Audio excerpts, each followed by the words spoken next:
Pokémon TCG Pocket is one of the most exciting apps to hit the franchise in years. After an initial boom thanks to features like the amazing immersive cards, the hype around it is fading fast. What started as a fresh and exciting way to enjoy TCG is now frustrating a lot of players, and unless things change, the app could be doomed to fail. In this video we'll go through what makes TCG Pocket great, the major issues dragging it down, and what might happen if things don't improve. Hello internet and welcome to my channel, TCG Monkey here. Pokémon TCG Pocket launched on October 30, 2024 with its first expansion, Genetic Apex, which focused mainly on first generation Pokémon. This was a smart move to pull in older fans, 90s kids like me who grew up with the first 151. And it wasn't just nostalgia, the expansion introduced something the physical TCG can do, the immersive cards. Those immersive Charizard, Pikachu and especially Mewtwo cards had a huge impact on fans and really set the tone for the app's success. The app has grown quickly on both Android and iOS, with more than 150 million downloads and almost 2 million daily users. From a business perspective, TCG Pocket has massive potential. By going digital, it cuts out many of the costs tied to physical cards, such as printing, distribution and so on, while potentially drawing in a wider audience, from casual mobile gamers to hardcore TCG collectors. And just like Pokémon Go did back in 2016, TCG Pocket has reignited interest in Pokémon cards. Maybe even a little too much, considering how high prices for the physical TCG have gone today. One of the things I really appreciate about TCG Pocket is its expansion themes. Unlike most recent physical TCG sets, with a few exceptions like 151 or Black Bolt and White Flare, physical sets often feel a bit random, with no clear theme tying the cards together. That can be frustrating for collectors like me. TCG Pocket does a much better job. Most expansions are based on a specific generation, and many cards are connected visually or thematically. It makes the whole experience feel more cohesive, and I think that's a huge plus.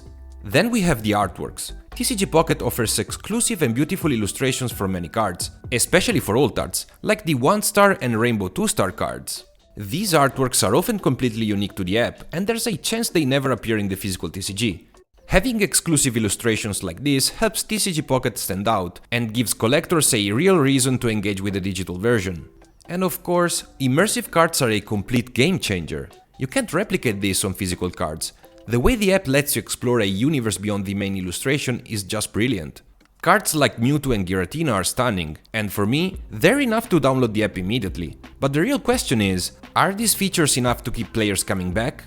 Before we continue, if you enjoy this type of content, I kindly ask you to like the video and subscribe to the channel. It's free for you, but it makes a huge difference for me. Thank you! Now, as much as I like TCG Pocket, it's far from perfect. And honestly, there are some serious problems. The first one is how fast expansions are released. We've had 10 different sets in just 10 months. You barely have time to get used to one set before the next one drops. For casual players who don't log in every day, this is brutal. Many can't even finish the base diamond rarities, let alone the 1-stars or higher.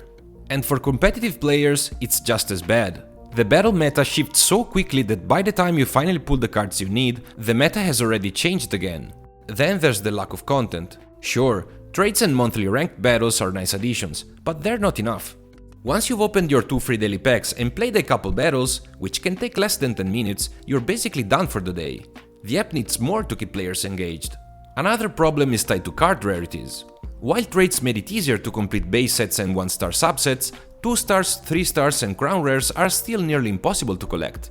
2-stars in particular drive me crazy. There are usually around 24 of them per set, with a 0.5% pull rate. If you're chasing a specific one, that's basically a 0.04% chance of pulling it. The addition of shinies have only made this worse. They expanded the sets further, their pull rates are painfully low, and honestly, they don't add much to the game right now.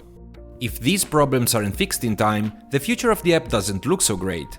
A lot of players are already frustrated, and when people get fed up, they just uninstall the app. And once they're gone, most of them don't come back. That frustration might just not stay with TCG Pocket either. It could bleed into the bigger picture, giving Pokémon as a whole a negative look. Bad reviews, negative word of mouth, people telling their friend it's not worth it. All of that chips away at brand loyalty. So how can Pokémon TCG Pocket fix these problems? I think there are a few big things that could turn it around.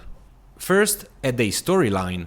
Back in 2006, the Pokémon TCG introduced the Holland region and Delta species cards, and it was one of the most unique things they ever did. Just imagine something like that in Pocket. Exclusive cards, mechanics, missions and artworks tied to a storyline that you can only experience here. That would give the app a stronger identity. Second, we need more missions and daily content. Right now, engagement is shallow. A few more things to do each day could keep players interested in the long run.